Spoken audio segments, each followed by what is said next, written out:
Hello mga ka-K, welcome back to my channel. Naka-avail na ba ang lahat sa limited time offer ni Agribaron? Abay kung hindi pa, ano pang hinihintay nyo? Mabul na kayo dahil last day na bukas ng kanilang limited time offer. Ilalapag ko dito ulit ang iba't ibang bonus pack per tire na pagpipilian.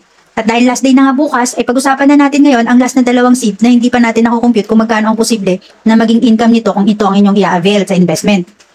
Una sa lahat, syempre, bago ka makapagtanim sa dalawang seeds na babanggitin ko, ay kailangan mo muna dito na naka-level 5 at level 6 land. Ano nga ba ang mga seeds na ito? Ito ay walang iba kundi ang grapes at ang sugarcane seeds.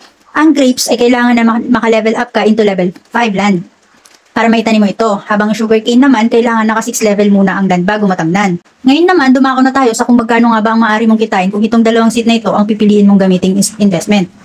Unahin natin ang computation para sa grapes. Ang isang grape seed ay mabibili mo sa halagang 30 gold coins. At ano naman ang output nito? Bali ito ay merong 10 piraso ng kahoy at isang piraso ng grape. Katulad ng sinabi ko sa nakaraan kong video, ang output ng kahoy ang pambili lang ulit ng seed na itatanim mo. Kaya ang income mo dito ay ang bunga ng grape na merong 6.60 diamonds kada isang bunga. Kaya naman, kung magtatanim ka ng grape seed sa 30 plot mo ay meron kang 6.60 times 30 plots ay equivalent to 198 diamond a day. E paano kung 1 month mo itong gagawin? 198 times 30 days is equivalent to 5,940 diamonds per month. At kung sa real cash ang pag-uusapan, ang 198 diamond ay equivalent to 1,980 PHP a day. At ang 5,940 diamonds naman ay equivalent to 54,940 PHP a month. San ka pa? Napakalaki, di ba? E paano kung itatanim mo naman ay sugarcane seed?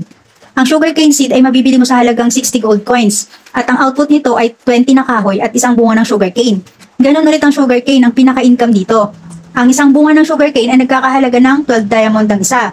Kaya naman kung itatanim natin ito sa 30 plot ay magiging ganito siya. 12 times 30 plot ay equivalent to 360 diamond a day. E paano kung 1 month na? Bali ganito siya. 360 times 30 days is equivalent to 10,800 diamond a month.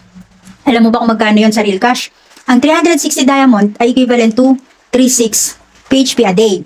At ang 10,800 diamond naman ay nagkakahalaga ng 108,000 PHP. Saan ka talaga nakakita na naglalaro ka lang at nakaupo pero pwede kang kumita ng ganito? Kaya kung ako sa inyo, i-download nyo na ang Agribaron at aralin nyo ang laro para hindi ka na mahuli.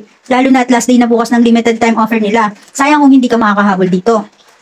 Basta palagi nyo tatandaan na ang pag-claim ng bonus pack ay limited one time only.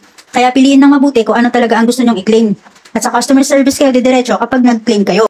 Ayun lang mga ka-K, sana may natutunan kayo para sa video natin na ito. Please don't forget to like and subscribe to my channel.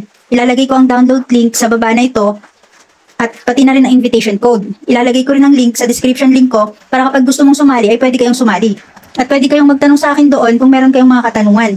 Ayun lang, thank you for watching. Bye!